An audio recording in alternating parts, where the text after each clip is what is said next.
We're going to talk about a couple of topics that came up, actually one in particular that came up this week. And a lot of times I try to give you guys information at the beginning of class because knowledge is power.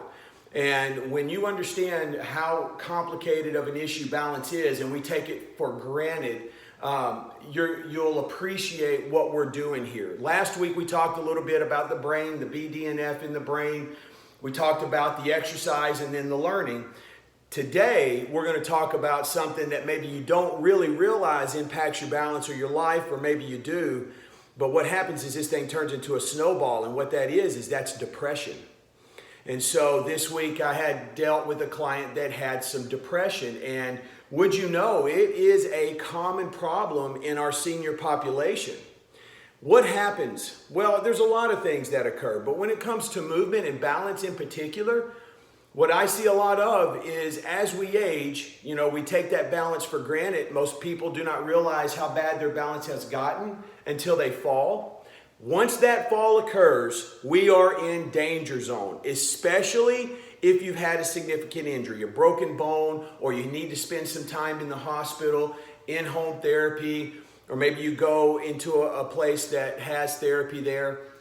What I see is that people start to retract from society. Now, last week talking about the brain, did you know that depression, that isolation, actually shrinks the brain? So what happens is we start to snowball. And so depression is a mood disorder. It affects the way we feel, we act, we think. It's very common, more common than you would imagine. Studies show in most older adults, they feel satisfied despite having illnesses and physical problems than younger people. But what happens is with these falls, people lose confidence and they don't want to go out in the real world. They don't want to play pickleball, or they don't want to go back to that restaurant. And so you start to see little chips falling away from their social life. And we know how important that socialization is. You remember last week how we talked about the connections in our brain? How we learn a French word or a salsa step and those cells in our brain start to form and they encode and become a permanent part of our brain. And the more we say that word or learn that salsa step, the more present those cells become, and the more encoding is done, the more imprinting is done on our brain until we become fluent in French or we become a world champion salsa dancer.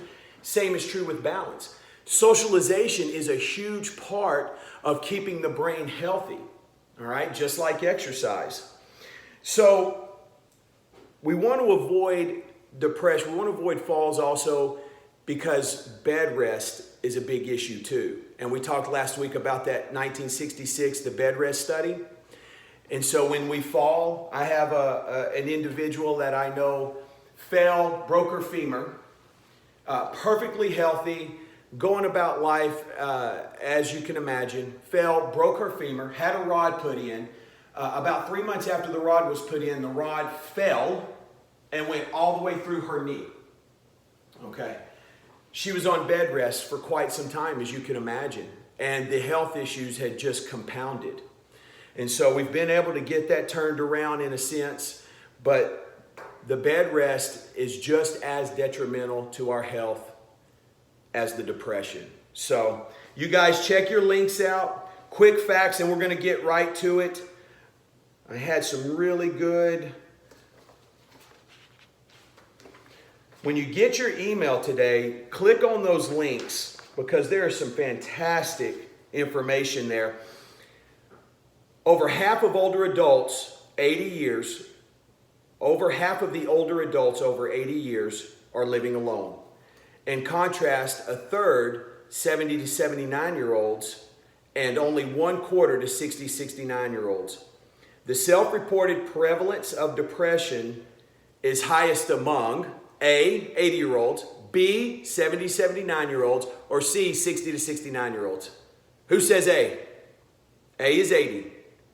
Who says B, 70 to 79? Who says C, 60 to 69? It's C. It's actually C. And so go ahead and click on this link when you get it. I want to encourage you to do that because there's a lot of great information. But what you'll find is that depression is actually linked to falls. And it just goes downhill, okay? All right, let's get started.